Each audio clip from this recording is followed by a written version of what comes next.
So yun, isang mapagpalang araw po sa ating lahat. Ngayon po, dito po tayo ngayon sa farm po ni former Honorable Mayor Ricardo Vilo Rivita ng Rosales, Pangasinan. Ang dami mo na dito, sir, mga kambing nyo dito. Anong bloodline nito, sir? Upgraded na native din. Dahil kung bibili ka ng puro, magbibili ka ng puro, sino bibili? Ay kung ang purpose mo lang naman ay pang negosyo, mas mabilis yung upgraded. Kasi kung kakatayin, gusto mo bang katayin yung worth more than 20,000 na kambing? Oh, napakamahal pala nun, sir, yung mga ano. Pero yung aking turo, yung back ay pure. Nandun. So ito mga kwalang, mga native. Crossbreed na lang. Para kung magkatay ka man, worth 4,000, 5,000, okay lang. Nakambing. Dahil yan ang sabi ko, upgraded. Pero yung katayin mo yung 20,000 plus, kambing, hindi maganda. Nakapanghinayang, mahal. So, bibili ka lang yung mga pure breed na back, mga bulugan, para i-cross mo yung mga native. Para katulad po, lumaki po yung sizes nila. Yung breed nila, kung meat ang purpose mo. Yan. Maganda yun, kaysa yung nagbibinti ka ng pure breed. Walang ganong market. Meron bibili sa'yo, possibly pang-stock lang nila, pero karamihan ang bibili sa'yo. Yung mga bulugan lang pang upgrade ng lahi ng kambing nila. So, hindi maganda ang turn na return. Dahil mahirap ang marketing. Kumbaga naging hobby nyo na lang po ito, sir. Ako lang. Habang pastime lang ito, pastime. Marami akong alaga rito. May fish pond, may tilapia hito, may baka, may kabayo, kambing. So mula pala, sir, nung nag-retiro po kayo, sir, sa pagka-police, ito na po yung naging ano nyo? Oo, dati. Dati ng hilig natin yan. Dati ng hilig. Okay lang. Parang ano na rin po, parang kumbaga dito na lang po kayo nag-i-enjoy ngayon. Sa pag-aalaga.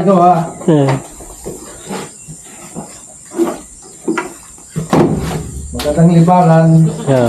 Kaysa walang ginagawa. Pag ito kasi umulan, ayaw ng mga kambing yung nababasa. Kaya para maganda yung survival, dapat gawin mo ng kulungan, lalo yung mga bagong panganak. Yung mga hindi pa nawawalay, yan, lagay mo dyan. Pakainin mo ng feeds o kaya pwede ka na lang kumuha dyan ng mga damo-damo. Magandang panahon, ilabas mo. So itong mga ito pala, sir, pwede na pala itong pakawalan kung sakaling hindi man nabasa yung mga dahon-dahon. Yung mga inahin, pag maganda, maaraw, ayan, pinapakawalan. Naiwan dito yung mga anak. Para hindi nababasa, hindi nalalamigan. Yung chances na survival ay mas malaki. Kasi yung pakawalan mo dyan na umulan. Wala. Magkakasakit din po sila. Tsaka depende rin po sa kinakain din po nila. Minsan po ba, may nakakasama din ba yung ibang mga damo na nakakain nila pag basa? Meron yung mga basa, talaga nagtatai yung mga sana yung mga maliit. Hindi sila, yung survival rate nila ay mababa. Dahil siyempre nagtatai. Prone sila sa mga sakit-sakit. Samantalang kung may cubicles, pag may napansin ka na karamdaman nila, nakapagbigay ka ng mga gamot, walang problema, nakapagpurga ka, pagbigay ka ng vitamins, mas maganda. Sir, kailan po kayo nagsimulang mag-alaga po ng mga ganitong mga kambing, sir? Marami na ako sinubukan magmula mo dahil mahilig ko talaga ang farming. Karnero, kambing, kabayo. May kabayo din kayo, sir? Siyempre, Pagkantahin mamaya. kabayong 4 ang paa. Minsan-minsan 2 paa. Palang kabayo yata, sir, ah. So, mamaya, mabisita rin po natin yung mga kabayo po ni sir. At makita rin po natin.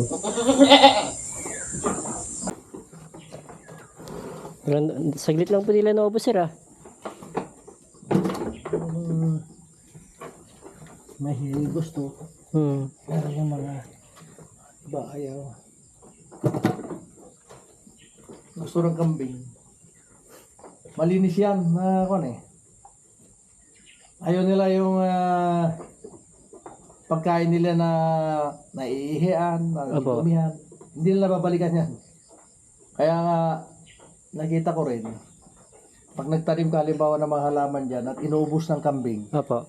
Ang remedyo dyan, kumuha ka ng mga ihi nila, ibabad mo sa tubig. Haluin mo. Tapos yun ang idilig mo sa dahon ng mga halaman mo. Sigurado, hindi yan nila gagalawin. Tututan po tayo kay sir. Totoo yan. Kaya ngayon lang din po namin nalaman yung ganun pala yung isa sa mga paraan para hindi nila ulit-ulitin yung mga... Hindi na pa hirapan yung mga tanim nyo na pag kainin nila yung mga damo, ay yung mga dahon, mga talbos. Ang gawin mo, kumuha ka ng tae ng kambing. Opo. Kung may ihi, mas maganda pa. Yung mga sa ilalim. Opo. Ibabad mo sa tubig. Halimbawa, timba, lagyan mo. Opo. Tapos, yun ang ipandilig mo sa mga dahon ng halaman mo. Hindi nila gagalawin yan. Maniwala ka sa akin. Grabe, marami po tayong matututunan po dito kay sir. Dito pa lang po tayo sa kambihan po ni sir, ha. Marami po siyang alaga na mas marami po tayo ibang matututunan. At salamat din po kay sir at naisama niya po tayo dito sa kanyang farm.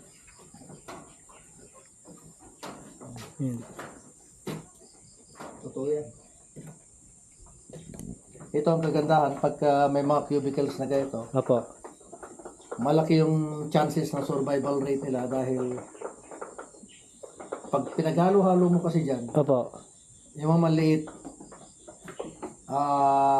lalo na kung tag-ulan, sikip-sikip, malamig, nagdidikit-dikit naman yan, nagsusuwagan. Pero kung ganyan, at least hindi sila masuwag. Hanggang sa kaya nila yung sarili nila mag-forage, lumabas. Pagdating ng araw. Safe po sila pagkagaya ito sir, nasa cubicle. At yung mga gaya na sabi ko, Opo. mas madali ang maintenance pagbibigay ng mga gamot, pagpupurga, at pag may nakita mo na medyo may nararamdaman sila, mapapansin mo. Madali lang manghuli. Opo, di. Kaysa yung open range. Opo, hirap pa maghabol pa. So, dahil po nila alaga talaga nila sir. At gaya po nga po na sabi ni sir, marami po tayong matututunan. Lalo-lalo na po sa pag-aalaga po ng kambing. Organic. For organic po yung pinapakain po ni sir, tsaka enhance po talaga siya sa kanyang mga alaga.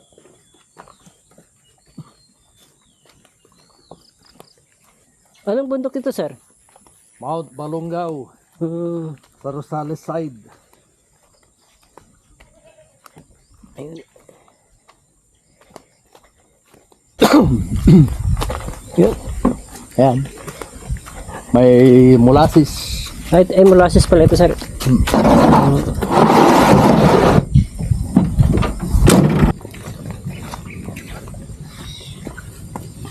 Ganda dito sa area nila sir, oh.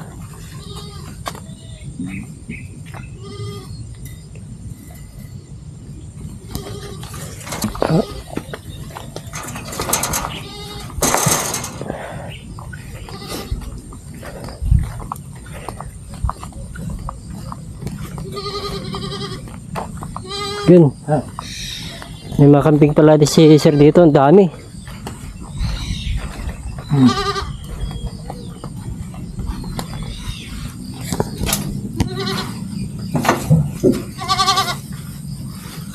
Berka. Yeah. Ang dami pang kambing ni sir. Ang lalaki. Hanggang doon. Maturo. Opo. Ito sir yung ano. Ayun, yung mga yun pala. Ito sir yung pang ano ni sir oh. Babae. Babae pala ito. Laki na. Ha? Okay. Ito, laki. Anong laki ito sir? Bower. Bungar, laki. Red bower. Kaya yung sinasabi ko, di baling native yung inahin mo, upgraded, basta't maganda yung turo mo, Opo. okay. Pagka kasi yan, kung bibili mo yung turo na yan, mahal din yan. Buti kung mabili mo yan ng 30 mil, hindi mabili yan. Kakatay mo lang ba yung 30 mil? Nakipanghinayang sir. Pero kung mga ganito, wala. Pero minsan sir, may bumibili din ba sa inyo sir? Wala, hindi ako nagbebenta. Sa lang po talaga. Pangkapay-kapay lang. Ayan. Meron pa dyan sa labas. Opo. Sa labas na iba. So, at least,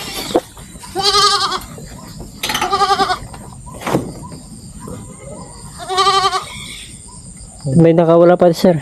hindi, tignan mo, pagkatag lang, hindi maganda. Opo. Dahil, kaya dapat, mayroon silang housing. Elevated. Opo. So, Hindi nababasa. kasi malaki chance din po kasi na magkasakit pa sila sa maulanan. Saka hindi dapat Opo. pinapakain ng sinusuga yung mga kambing pagka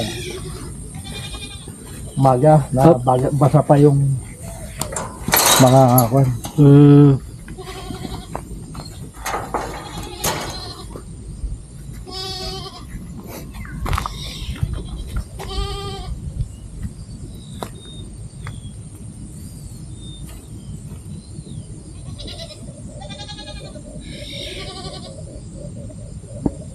Kami. Grabe yan hanggang sa gilid-gilid. Iba nakalabas na. Nasa gala na rin po iba.